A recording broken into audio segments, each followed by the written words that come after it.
यहाँ पर जाना तो हम भक्ति में कैसे बन जाते हैं कि हमारे कोई दुख है, हमारी कोई समस्या है और वो दुख और समस्या राम जी महाराज निपट लेंगे तो अच्छा हो जाएगा, मेरा भला हो जाएगा और मैं अमर लोक में चला जाऊंगा। इतना ही हमारा विषय रहता है। इस विषय में इतना सिंपल मत लेना। गुरु महाराज जो प्रश्न हमसे पूछ रहे हैं उनके ऊपर सोचना है हमको। गुरु महाराज ने एक पत्थर पर बैठकर 18 साल तक भजन किया। कितने साल? 18 साल। हम लोग दिन भर में 18 घंटे भी भजन नहीं करते क्या?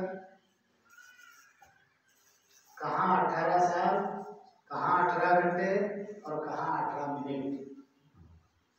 और चाहते क्या है कि मेरे को यहाँ पर कमल दिखे, यहाँ पर सरस्वती दिखे, यहाँ पर ब्रह्मा दिखे, यहाँ पर विष्णु भगवान दिखे। कहाँ की बराबरी कर रहे हो? हम एक सामान्य जीव है। गुरु महाराज अमर लोक से आए थे। क्या कहते हैं गुरु महाराज? अमर लोक स्थान हमारा, जासु हम चल आया। हंसा काजर मुझ गमाई, अवगत मोहि पठाया। सांच झूठ का करो निवेड़ा, भेदो भेड़ न राखो। सब ही करो न्याव सुदूरा, असत मुख नहीं भागो। गुरु महाराज ने हमेशा यही बताया कि मैं कहाँ से आया हूँ? मैं अमर लोक से आया हूँ। गुरु महाराज का हंस कहाँ से आया? गुरु महाराज का हंस अमर लोक से आया। और धारण क्या किया? यहाँ पर विप्र के घर जामा पाया। एक ब्राह्मण कुल में, गुजर रोड पंचारिया कुल में एक बालक था जिसका नाम था सुखराम। उसका प्राण निकल गया था। ऐसे निचेष्ट शरीर में जो सत्ता प्रकट हुई वो है आदि सदगुरु सुखराम जी महाराज। कई लोग ऐसा समझते हैं कि गुरु महाराज ने जन्म लिया। गुरु महाराज गर्भ में नहीं आए थे। गर्भ में जो जीव था वो अलग था और उसमें जो सत्ता प्रकट हुई वो अमर लोक की सत्ता प्रकट हुई। इसलिए गुरु महाराज बार बार कहते हैं कि अमर लोक सो मैं चला आया, विप्र के घर जामा पाया। मैं आया कहाँ से? तो अमर लोक से आया। ये वाणी जी कहा कि तो ये अमर लोक की वाणी जी है। जिस अमर लोक को हमने देखा नहीं है, गुरु महाराज कहते हैं कि वो जो शब्द है वहां का वर्णन मैं यहाँ पर नहीं बता सकता। क्यों नहीं बता सकता? कि उसकी बराबरी का कोई यहाँ पर है नहीं। क्या कहते हैं गुरु महाराज? उसकी बराबरी की बात बताने के लिए यहाँ पर कोई है नहीं। गुरु महाराज कहते हैं कि वहां पर मोती कितना है? तो 1.25 मन का मोती है। कितना मोती बताया गुरु महाराज ने? 1.25 मन। 1.25 मन मतलब कितना? 50 किलो। यहाँ पे हम मोती देखते हैं, कितना दिखता है? कितना मोती हम देखते हैं? वहां पर संत चलते हैं तो हीरे भी बसते हैं। यहाँ पर हीरा हमने आंखों से कभी देखा नहीं। यहाँ की काया कितनी है? 5 फुट की है। और कैसी काया है? मलपुत्र की है। सवेरे तुम अगर नहाओ तो दोपहर को पसीना आ जाता है। आता है कि नहीं आता पसीना? जहाँ ये मलपुत्र की काया है, आप जहाँ भी रखोगे अच्छे साबुन से हाथ धो के आ जाओ और ऐसे हाथ करो, देखो मैं नहीं करता कि नहीं। यहाँ पर हर अवयव में मल है। नाक में देखोगे मल है, कान में देखोगे मल है, आँख में देखोगे मल है, मुंह में देखोगे कफ है। सभी जगह पर मल है। इसके रोम रोम में मल है। ये मलपुत्र की काया है। लेकिन इसमें गुण ऐसा है कि इससे उस परमात्मा की प्राप्ति हो सकती है और इसी देह से अमर लोक में जाया जाता है।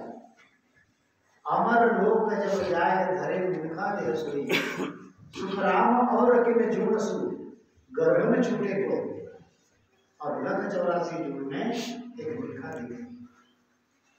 गुरु महाराज ने यह बार बार कहा है। क्या कहते गुरु महाराज? प्राणी हारे समझ सिमरो राम,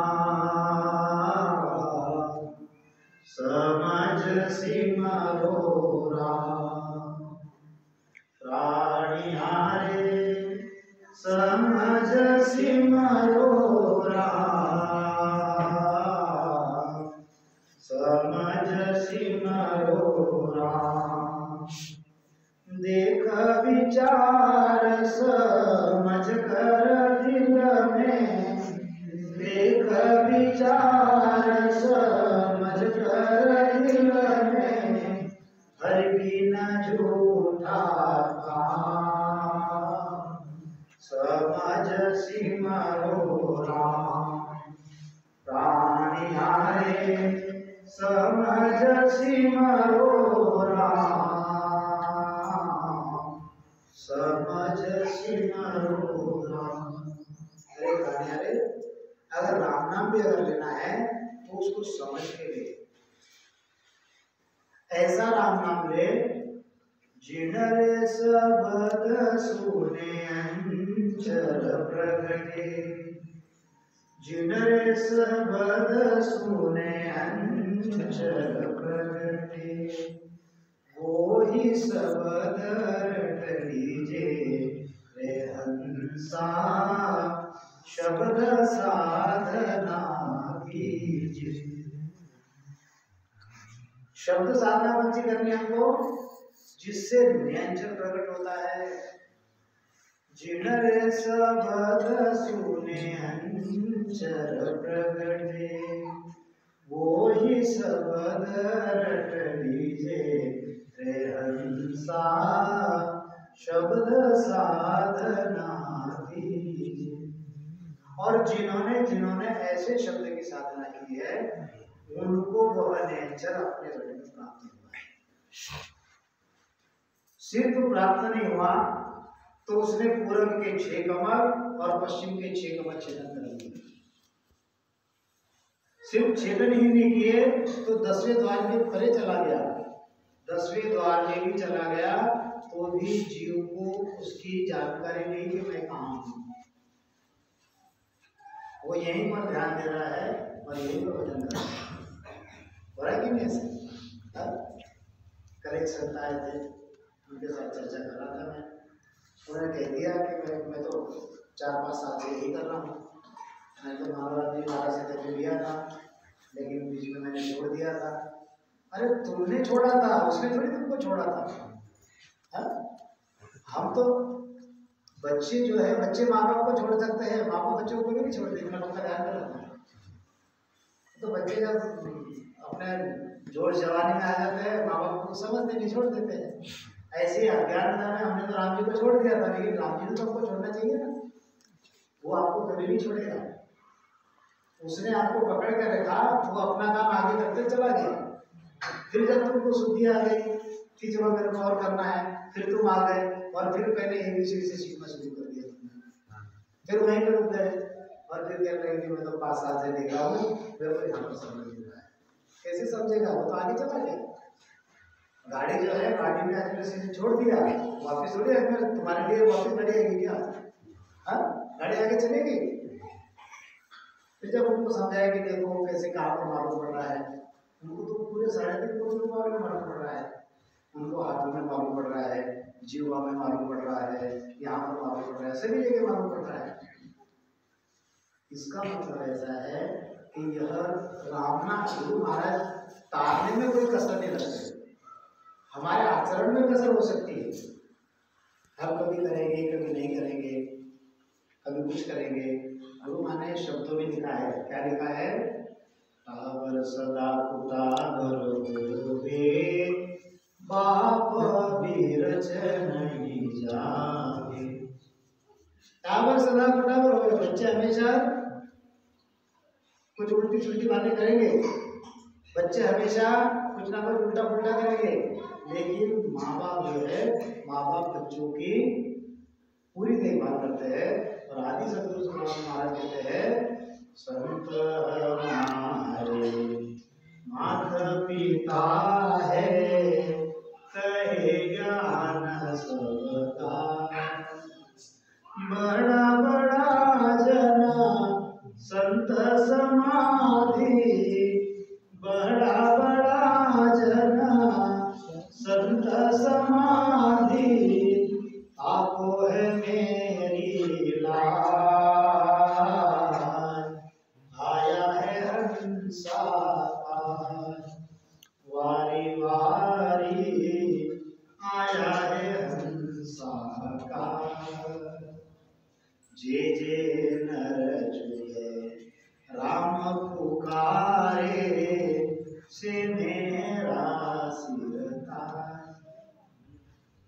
बड़ी उपाधि दी थी गुरु महाराज ने। अरे इस जगत में जो जो राम नाम का सुमिरन कर रहे हैं वो मेरे सिरताज है। सिरताज का मतलब समझते हो?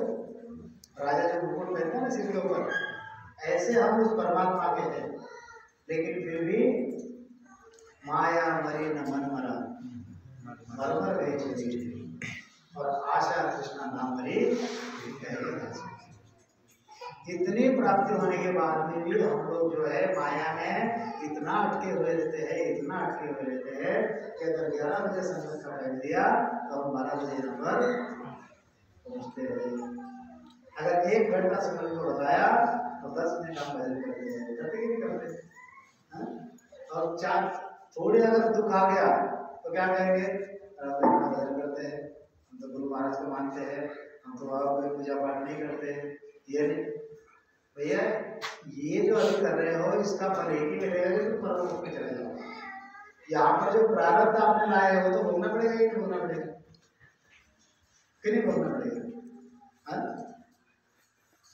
अब सिंपल विषय है, सुमेर सिंह जी चले गए यहाँ से, बच्चे छोटे छोटे हैं, जिम्मेदारी आ गई। ये क्या है? ये एकदम प्रारब्ध है, इनको भोगना ही पड़ेगा। ये हर भाई रामचंद्र को प्रारब्ध भोगना पड़ा। रामचंद्र जिस दिन राजगादी पर बैठने वाला था उस दिन कहाँ जाना पड़ा? वनवास में जाना पड़ा। जब रामचंद्र जैसे अवतार को भोगना पड़ा, कृष्ण जन्म कहाँ हुआ? जेल में। आज कृष्णाष्टमी कैसी होती है? बड़ी धूमधाम से होती है, हर गांव में होती है, हर गली में होती है, और इतना जोर जोर से बैंड लगते ही पूछो मत। लेकिन जिस दिन जन्म हुआ उस दिन कैसी स्थिति थी? काली अंधेरी रात थी, उसमें जन्म हुआ। वैसे वासुदेव जी ने उनको टोकरी में डाला और लेके चले गए वहां से। यानी जो सिचुएशन हम यहाँ पर देख रहे हैं तो ये क्या है? ये सारे कर्म हैं। कर्म हमको भुगतने ही पड़ते हैं। ऐसा मत समझो कि हमने भजन कर लिया या भजन कर रहे हैं इसलिए हमारे सारे गुनाह माफ हो जाएंगे, ऐसा मत समझना। परमात्मा तुमको सहायता करेगा, ये पक्का है। परमात्मा तुमको परम मोक्ष में लेके जाएगा, ये बिल्कुल पक्का है। लेकिन यहाँ के प्रारब्ध आपको भुगतने हैं। रात को और एक प्रश्न आया था, कुछ लोग चर्चा के लिए आए थे। एक चीज जो है हमको जो मिली है, कौन सी? ये 10वें द्वार के परे जो हमारा अखंड भजन चल रहा है। अब किसका चल रहा है किसका नहीं चल रहा है ये मैं तो नहीं जानता, आपको पता होगा। अब ये जो वस्तु आपको प्राप्त हुई है ऊपर की, अब इसके साथ में ज्यादा रहना है। जो नेचर हमको प्रकट हुआ है उसको थोड़ा बाहर ले जाता। जो चीज हमको प्राप्त हुई है, जो चीज हमको प्राप्त हुई है उसके साथ में ज्यादा हमको रहना पड़ेगा। एक सिंपल विषय समझाता हूँ। पहले हमारी कबाड़ी की दुकान थी, ऐसा समझो। हम लोहा लेते थे, हम प्लास्टिक लेते थे, सब कुछ लेते थे। अब हमने हीरे का शोरूम डाल दिया तो हमको कहाँ बैठना पड़ेगा? कहाँ बैठोगे? हीरे के शोरूम में बैठोगे कि कबाड़ी की दुकान में बैठोगे? जब तक हीरे की शोरूम में नहीं बैठोगे तब तक आपको सेठ साहूकार कोई बोलेगा नहीं। और वो हीरे की शोरूम डालने के बाद अगर आप कबाड़ी की दुकान में बैठते हो तो क्या होगा? कोई आपको सेठ साहूकार नहीं कहेगा, आपको कबाड़ी कहेंगे। ऐसे ही इस हंस ने वह नेचर प्रकट कर लिया। अब वो प्रकट हो गया तो इस हंस ने उसके साथ ज्यादा रहना चाहिए, लेकिन उसके साथ हम ज्यादा नहीं रहते और इसके साथ संसार में ज्यादा रहते हैं। ये जो चीज है ये सुख देने वाली है, ये जो चीज है ये दुख देने वाली है। हम ज्यादा किसके साथ में रह रहे हैं? जो दुख देने वाली चीज है उसके साथ में रहते हैं। हम मन के साथ में ज्यादा रह रहे हैं, हम नेचर के साथ कम रहते हैं। और मन के साथ ज्यादा रहने से मन में विचार संसार में आएंगे। संसार का दुख आएगा तो हम उसको दोष देंगे कि हमने सब तो कर लिया और फिर भी हमको सुख नहीं मिल रहा है। ऐसा नहीं। गुरु महाराज कहते हैं कि निरत परक पग धर्मा रहे। जो भी करोगे सोच समझ के करो, जो भी निर्णय लोगे सोच समझ के लो। इस संसार में कुछ नहीं रखा, ध्यान रखो। सत्य कहते हैं ना, अरे हंस हंस मीठा बोलता रे दिन में 100 बार राम जी, दिन में 100 बार। वे मानुष किन दिस गया रे, वे मानुष किन दिस गया रे, सुरता कर लो विचार, संग नहीं कछुन जलनो रे, मानुष माटी में मिलनो रे, धन दौलत परिवार छोड़ नर आखिर जानो रे। कब तक सुने जी हमारे साथ तक बैठते थे, बोलते थे, हंसते थे, कहाँ चले गए? ज्ञान को पकड़ लिया तो परम मोक्ष हो गया। और वो अगर ज्ञान को छोड़ के चलते तो क्या हो जाता? यही माया में वापिस आना पड़ता है।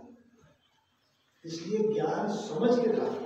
ये जो माया के लिए हम ज्ञान को ठुकरा देते हैं, माया के लिए हम ज्ञान की बात नहीं मानते, तो इसका दुख हमको अभी भी उठाना पड़ेगा, हमारी अगली पीढ़ी को देखना पड़ेगा। कुछ माया की चीजें हम अगली पीढ़ी के लिए करते हैं, हमारे बच्चों को होना चाहिए। हमारे संतों ने सीधी भाषा में लिखा है, पूत सपूत तो क्यों धन समझे, और पूत कपूत तो क्यों धन। अगर हमारा पुत्र सुपुत्र है वो तो धन कमा लेगा, उसके लिए कमा के क्या करने की जरूरत है? तुम्हारा सोचो, बोंदू रोवे और गोरे। इसका मतलब ज्ञान समझने के बाद भी हम उस ज्ञान को धारण नहीं कर रहे हैं, हम हमारे मन से चल रहे हैं। मन से जब तक चलेंगे तो यहाँ पर दुख नहीं होगा। और जिस दिन हम ज्ञान से चलेंगे, इसलिए बताया कि मन से चलना और एक शब्द से चलना। गुरु महाराज कहते हैं, समझ समझ प्राणिया जो मुख चाहिए, समझ समझ प्राणिया जो मुख चाहिए, ऐसी भगत कहे रहिए, सतगुरु शरणो धार शीस पर, राम नाम मुख रहिए। क्या कहते गुरु महाराज? समझ समझ प्राणिया जो मुख चाहिए। समझ शब्द का अर्थ क्या है? जो हमको समझ रहा है। एक समझ जो है समझने वाली समझ है, और दूसरी समझ का शब्द है जो समझ होती है। समझ दो बार समझ शब्द आया है। समझ समझ प्राणिया, विषय को समझो। गुरु महाराज के शब्दों एक बार लिखते तो चलता था, हे प्राणिया समझ जा, मोक्ष अगर चाहिए तो सदगुरु का शरण धारण कर और राम नाम मुख से ले, ऐसा लिखते हुए भी चल सकता था। लेकिन गुरु महाराज लिखा है, समझ समझ प्राणिया जो मुख चाहिए। एक समझ जो है उस समझ के लिए है, और दूसरा समझ हमारी समझ के लिए है। तो पहली समझ क्या है कि सतगुरु शरणो धार शीस पर और राम नाम मुख लइए, ये वो समझ है। उस समझ को अगर समझेगा तो परम मोक्ष मिलेगा। गुरु महाराज बता रहे हैं, क्या कहते गुरु महाराज? जैसो प्रेम जगत सूते, जैसो प्रेम जगत सूते, ऐसो साहेब सूर लागे, तो सुन तीरता बारण लागे, नाव तुरंत घट जागे। गुरु महाराज कहते हैं, अरे प्राणिया, जैसे संसार के मनुष्य से तुझे प्रेम है, ऐसा प्रेम अगर तू साहेब से लगा देगा तो यह भवसागर तिरने में तुझको समय नहीं लगेगा। ऐसा प्रेम साहेब से जागृत होगा तब, प्रेम करता हूं ये बात बोलना अलग है और प्रेम होना एक अलग बात है। प्रेम और प्रीत इसमें भी अंतर है। परमात्मा से प्रीत होनी चाहिए, परमात्मा से प्रेम रहेगा क्या? नहीं। प्रेम किससे रहेगा?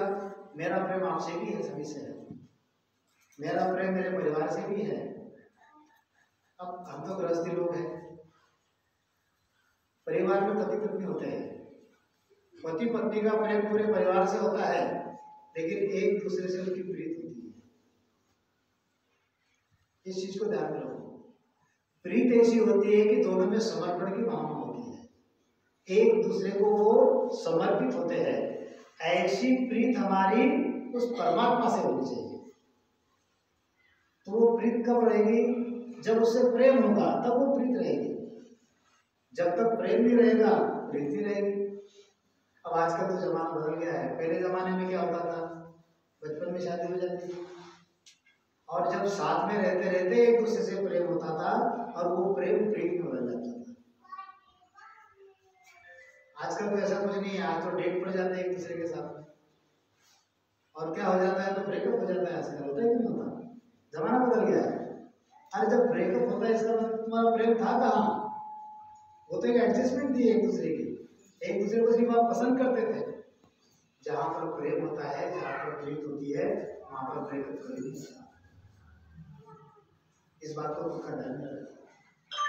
ये नई पीढ़ी के लिए ध्यान दिला रहा हूं आपको, क्योंकि हमारा जमाना तो चले गया, हमारा प्रेम हमारी प्रीत हमारे साथ में चली जाएगी, लेकिन आज जो जमाना बदल रहा है उस चीज को ध्यान में रखना।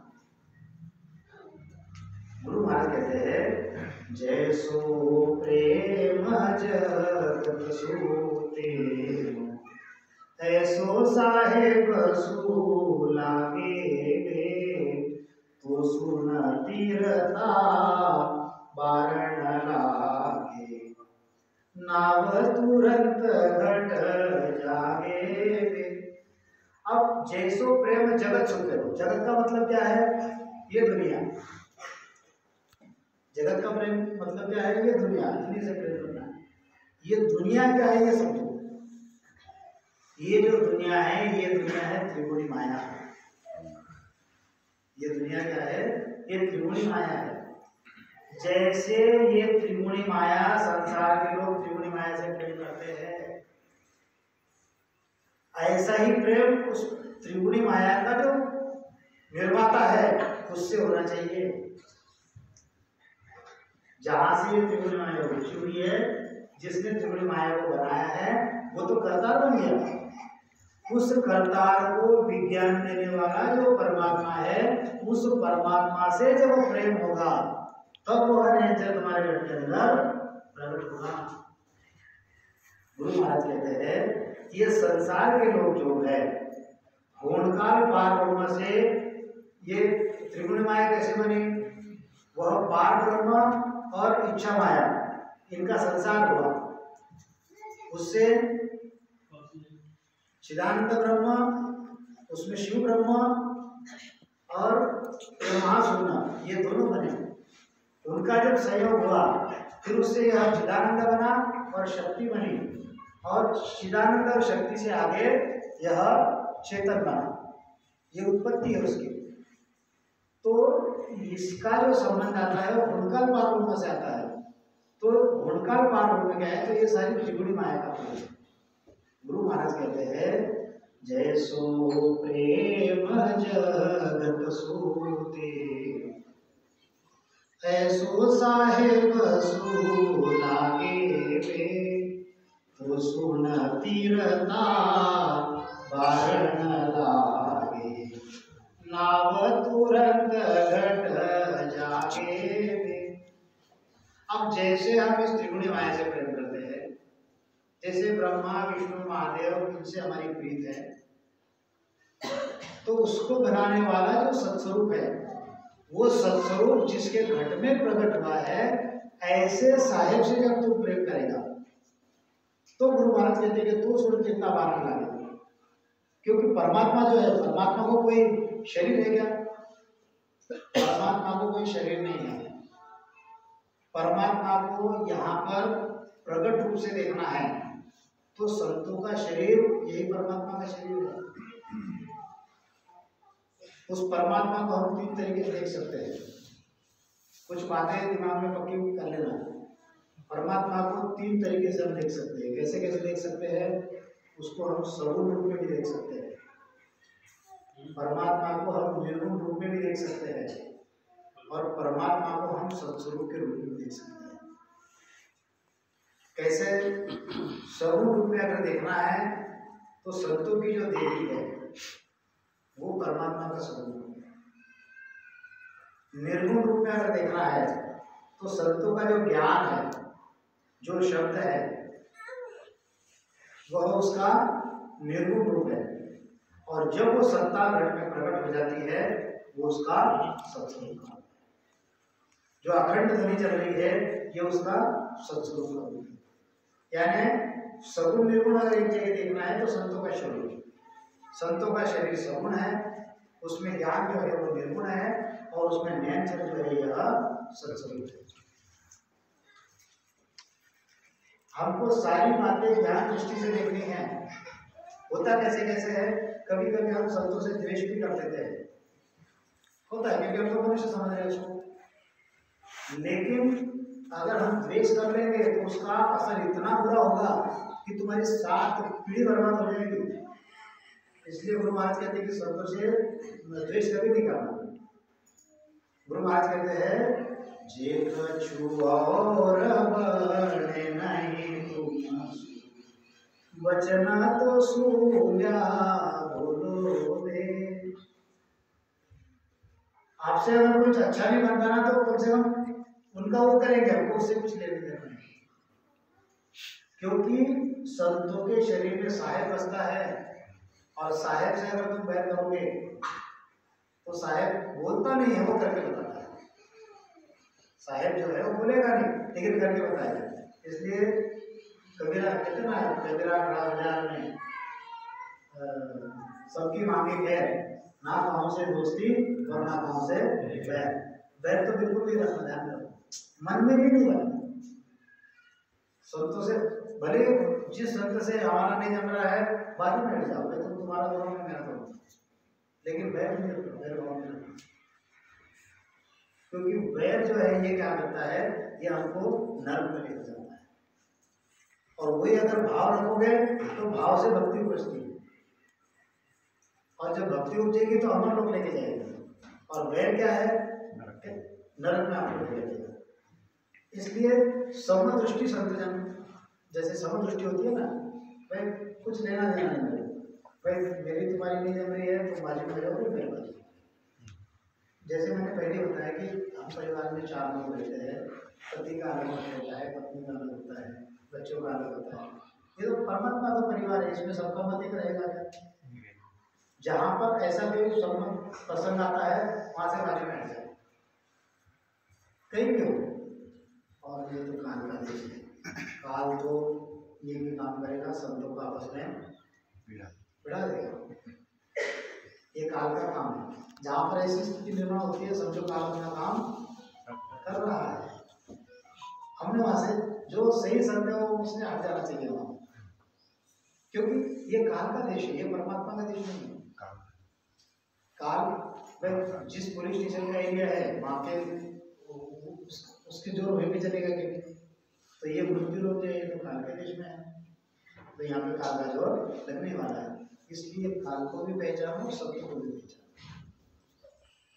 गुरु महाराज कहते हैं कि जुग के वत को डर राखे, जुग के वत को डर राखे, ऐसो जना सुजेवे, तो घट ज्ञान प्रकाशे नर, 3 लोक परे सूझे।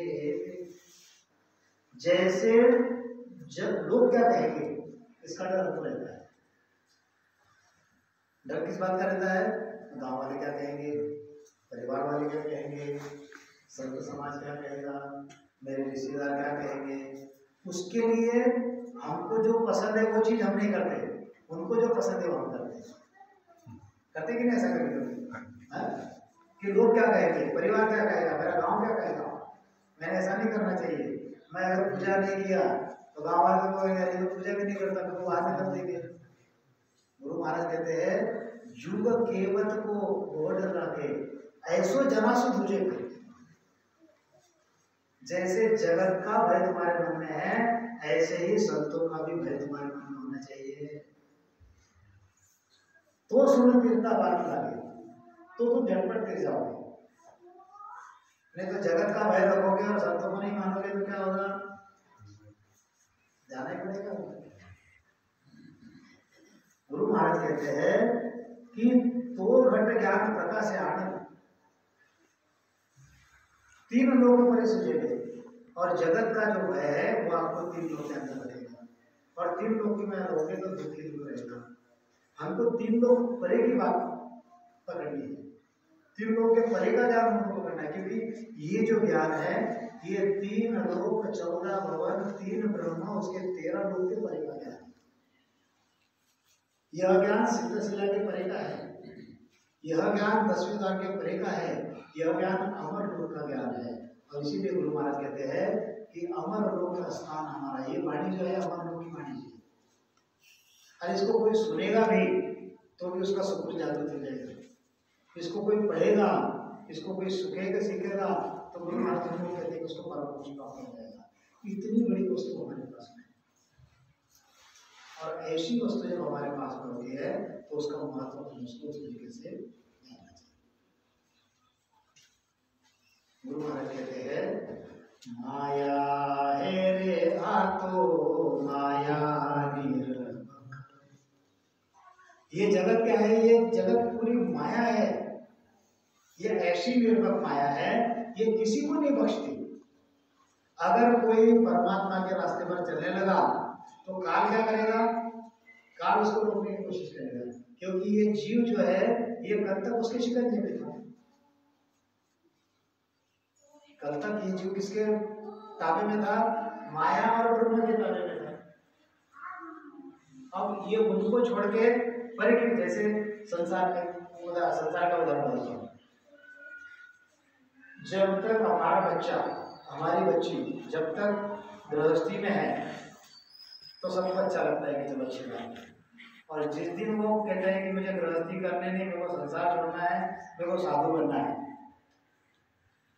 उस दिन से क्या हो जाता, परिवार वाले समझाने लग जाते, दोस्त समझाने लग जाते, गांव वाले समझाने लग जाते, अरे ऐसे क्यों कर रहा है, ऐसा क्यों कर रहा है, यानी उसको वो अपने आत्मकल्याण के लिए जाना चाह रहा है, उसको जाने नहीं।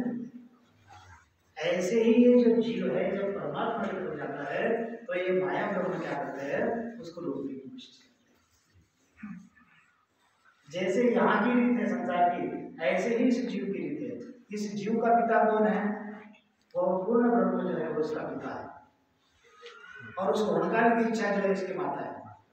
जब ये जीव परम मोक्ष में जाना चाहता है तो ये अच्छा माता और यह पार ब्रह्म जो है उसको रोकने की कोशिश करता है। गुरु महाराज ने तो परम प्रस्ताव बड़ा सुंदर बताया है, ध्यान समाध समय कोई साधु देवलोक में जागे, देव ही प्रश्न करे मिल बूझे, देव ही उत्तर दे। जब कोई ध्यान समय में कोई साधु जब सुधर्मा सेन में जाता है तब तो वहां के देवी देवता जो है वह अपने से ज्ञानी देवता से प्रश्न पूछते हैं, क्योंकि वह निवृत्त पसारा जो है उसमें से वो निकल गया है। ब्रह्मा कहता है कि ये मेरा सृष्टि रचना का ओहदा जो है आप ले लो, यहीं पे रह जाओ।